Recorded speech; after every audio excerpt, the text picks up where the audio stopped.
what does it look like as you prepare for a competition? Because, I look at you now, and I look at you, like, I see you on social media, and on any given time you look fit, but when you get up on stage, you are ripped. So how do you go from fit to ripped? I mean, is it just like you don't drink water for a few days, or what does that the prep period leading up to a competition look like? So it is a state of maintenance. I usually maintain my stage weight within about 7 pounds, maybe 8 pounds. Mm-hmm. I think you can ask my coach if that's true or not. I'm pretty sure it's really not a huge gap. Excuse me. But I think it's because, like I said, this is who I see myself as. This is what Mm-hmm. I am an athlete. Part of it is I love what I do. I love being in the gym. I love being, scheduled. For me, routine works. I'm not a very fly by the seat of your pants kind of person. Okay. I do have to do that with kids. You have to have that flexibility.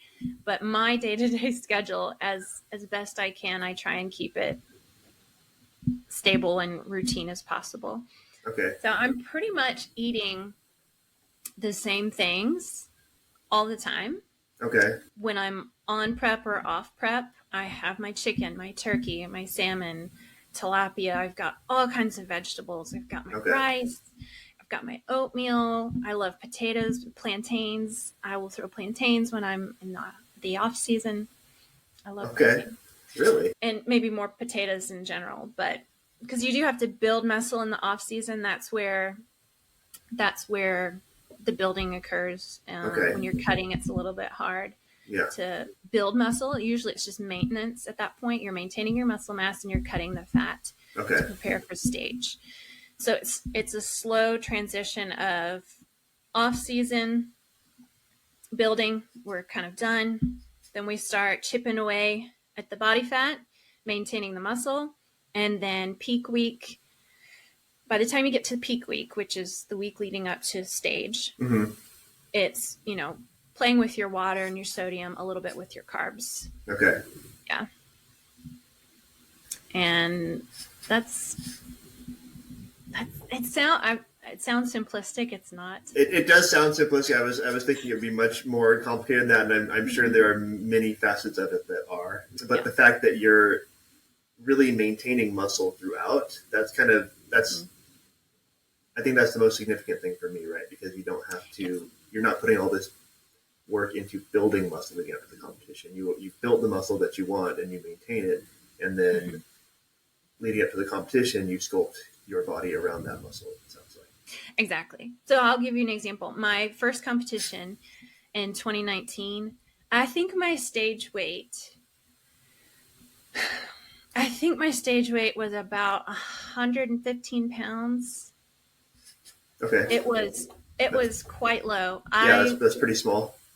Yeah. It might have been 117.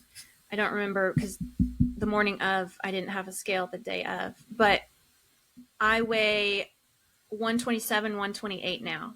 Okay. So that's quite a difference. Yeah. 130 maybe if I'm really off and take a good week off. A huge portion of that has been muscle, and I can see it through my progress photos from the years of like, wow, I had no shoulders and now I have shoulders. Yeah. Or my glutes were there, but now they're really there. You know what I'm saying? So depending on the areas that you're building, those progress photos really help you see where the work has paid off. If you're hitting the goals that you're trying to hit. So it's really interesting. I feel like a lot of women have this fear of building muscle. I hear a lot about wanting to burn fat. I never hear about wanting to build muscle. And the two really go hand in hand. But the fact that you can be from a muscular composition perspective, you can be in bodybuilding shape, but not look super jacked, 365 days a year, I think is really meaningful, right? Because it just kind of goes to show you almost need to build that muscle if you want to just look good on, let's just say on average, you want to just look good, right? You don't want to look not necessarily super skinny, not necessarily super muscular, but, kind of that in between, that a healthy fit, right? Right. Healthy fit. Exactly. Mm-hmm. But that does require, some notable muscle composition. Right. And we start to lose muscle mass in our 30s. We start to lose, I think it's between 3 or 5% per decade starting in the 30s. So you have to start lifting weights because slowly your body, we're not growing anymore, right? In our 20s, we're done.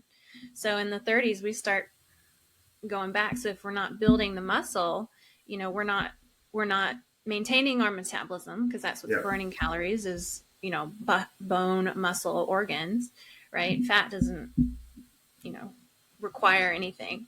But I think it's a misconception, which is going away now, that women, I'm going to look bulky if I lift weights. That's not true. Right. Unless you're taking stuff that's going to make you look bulky, you're not going to look bulky. I'm all natural. I always have been and always will be. And I don't think I look bulky, right? I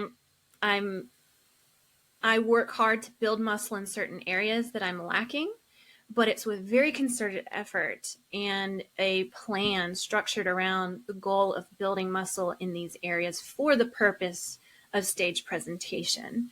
It's not, like I said, what your goal is, that's what you're going to choose. My goal is to do competitions, a few times a year, right? So my workout routine and my eating habits are going to look different than somebody that's just, like you said, I need to tone up and I want to look healthy. I want to be flexible. I want to be able to run around with my kids, and I want to be able to be confident when I go on vacation.